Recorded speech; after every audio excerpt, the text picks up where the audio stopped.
So I'm Rebecca. I'm the CEO of Gangly Sister, and I'm here with Hilla. So why don't you just quickly introduce yourself and tell us about Key Download and what you do? Hi, thank you. It's really a pleasure to be here. And Key Download is a company that monetizes and advertises special software. So we have very sophisticated BI technology. And previously I was the founder of a company called White Smoke, which is on Tel Aviv Stock Exchange today. So what makes somebody an entrepreneur? Like, how come you just keep doing it? You had one, now you're doing another one. What makes what makes a woman entrepreneur? Well, to be a serial entrepreneur is kind of just your character. You have to be a serial entrepreneur if you are one. And I think that being an entrepreneur has just all that energy and adrenaline and innovation. So many people that I know really like to try it out. Somebody wants to, maybe they have a great idea or they don't have the technical background and they just want to get started. What kinds of things should they do? What should they be looking for? Particular education? What do you suggest? It's very difficult to start, but I think the key to everything is really having a good partner.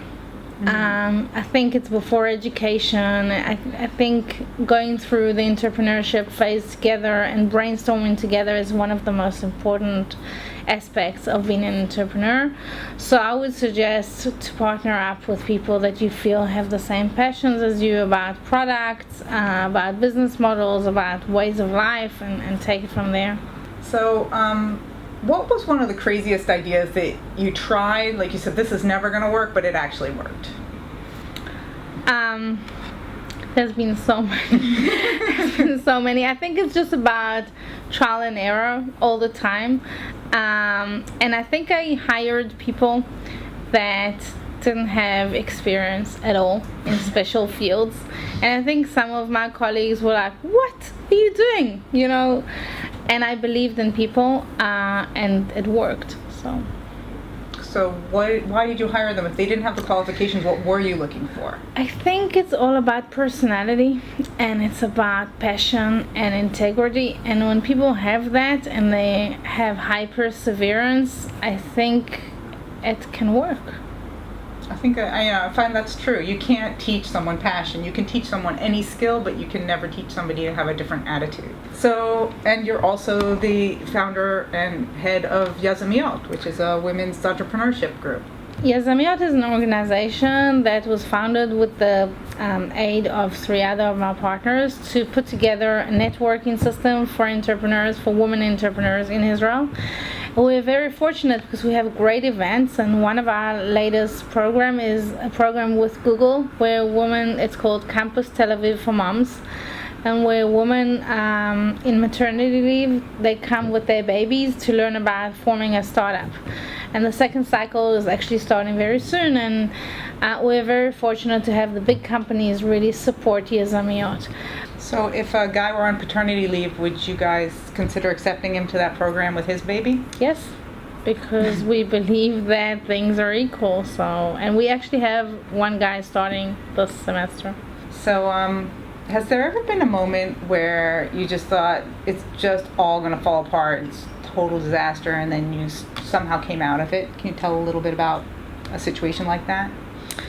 Well, there's been many situations like this, but and I think it's all about keeping your head above water and being optimistic. And yes, when I couldn't take my company public in New York in the Nasdaq, it was a very sad day for me. And I remember that I was completely devastated, and I felt like everything around me was collapsing.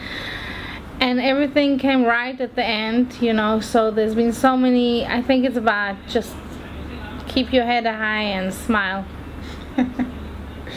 Cool. I think that's actually one of the really great characteristics about you. You're always smiling. You're incredibly enthusiastic. Thank you. People can come to you. I mean, I never came to you with a stupid idea. All my ideas are smart. But I feel like if somebody came to you with the stupid idea, you'd just be like, it's so great that you're doing something and going forward. You just have so much enthusiasm and encouragement. Thank you. I think that when I started off, I didn't get so much support. I didn't have role models. I didn't know if my idea was ever going to work. So it's important for me to find entrepreneurs. It's a mission, and to help them grow their ideas, because who knows what the next big thing will be. Yeah. And do you think that's contributed to your success? Like, how much do you think helping other people and putting that first has been a contributor to your own success? It's a very good question. I think that some people really need energy from their surroundings, and I consider myself one of those people. So one of the questions we ask everybody is, what if I gave you as a gift 1 hour today? Like, everything else is going to happen, just you get 1 hour. What would you do? Wow, that's a great gift. That's a great gift. But I would spend it on the beach with my kids, definitely.